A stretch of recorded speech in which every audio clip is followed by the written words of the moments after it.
been working on this for 2 years, particularly on the strategy and how we're going to move forward in the Post Office to get us back into a profitable, sustainable environment, which obviously everybody's aware we weren't in last year. So, If we looked above you, who would be the department above you? Would it be the Enterprise Department? Department of Enterprise is our sponsoring department, so we do have to report to the Minister.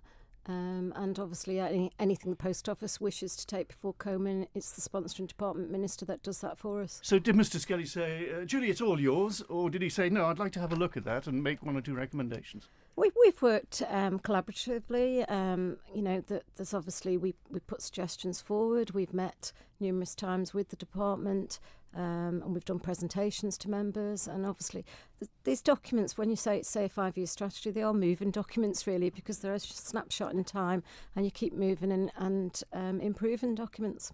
1.2 million loss. Where did that come from? Where was that money? Where in the main was it coming from? Well, we had a loss on the retail network. We also had... The retail network is basically your offices, your shops, all that sort of stuff. Yes, yeah. And then obviously pension contributions had increased, so we had to put that in, and we still had to pay the divvy to Treasury, which was a commitment that was within our budget, so that was paid and we honoured that. That's over £1 million, isn't it? It was, yes, yeah, but that's history now. Treasury have been very supportive this year. They've reduced that down to £500,000 for this financial year, and I think that's great support from our Treasury colleagues. If they did away with that, could you look again at, say, things like pension contributions, stopping it to newcomers to the Post Office, that sort of thing? Well, with regards to the pension is actually, as people say, it's fully funded as of today.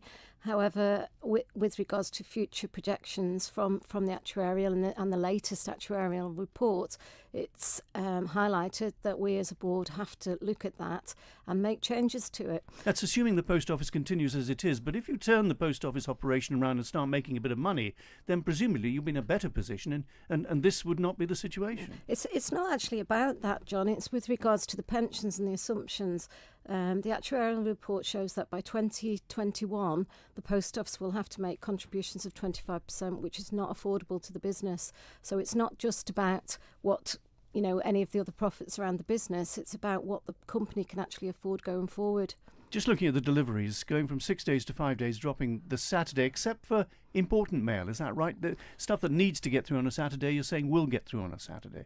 That's correct. That's still 6 days, isn't it? Priority mail and parcels will be still That's still 6 days, delivered. isn't it? Well, parcels is obviously a growth area.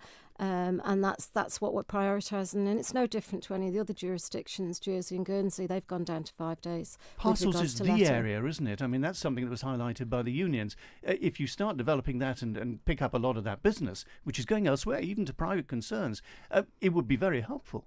It would be helpful, but it's a very competitive market, and obviously we have to look at our operational costs, and we have to cover those costs whenever we're tendering for any of this work. So, that's why, as a board, we are looking at all of our costs, our operational costs, and going forward, hopefully we'll be in a better position to win some of this work. Just talking about communication between yourself and the CWU, they said meaningful talks didn't take place. You said, well, hang about, we were face to face on Sunday. Who were we talking to if we weren't talking to you? And we're talking again on Wednesday. What is going on? Well, there was a letter received from the CWU towards the end of last week. The Post Office responded to that, and then also the CEO was... When you say responded, what did it say? We responded saying that we're still open to negotiations with regards to... I think there's a lot of confusion as to what's going to Tynwald and what's currently being negotiated. There's a lot of blurring of the lines with regards to terms and conditions. Terms and conditions doesn't need to go to Tynwald, and it's just operational issues that we're dealing with. So are you talking tomorrow all day with the union? That's been arranged. We did have talks yesterday with regards to the grading structure that we're bringing through. That happened yesterday. So I was surprised to hear the comments, to be honest. And also with regards to the pension, it's very disappointing when the Deputy Director General of the CWU doesn't turn up for pension briefings. We had a briefing last Thursday, an actual trustees meeting, not a briefing, trustees meeting last Thursday, and he didn't turn up. And the actuarial assumption at that point was there was a loss on the fund of nearly £4 million in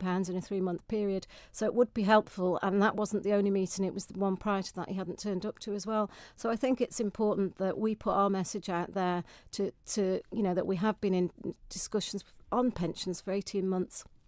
Just finally, do you think you have the confidence of the staff and of people generally? Because there's a lot of criticism of you and your role, isn't there? I think there's always going to be criticism. That's part But of it's the role. quite fierce, isn't it? A lot of people saying Juliet should step down, let someone else do the job. Yeah, well, if somebody else can do it better, good luck to them. So you're not going anywhere? I'm not going anywhere at the moment, no. I think I've got a job to do. I'm there to protect the Manx taxpayer, the purse for the Manx taxpayer, and that is the intention of the board. That's what we've done. It's collective responsibility, and we want to ensure that we are not putting a burden on the taxpayer for the future, and that's what we've come forward with, a financially responsible strategy and report to ensure that that's the case.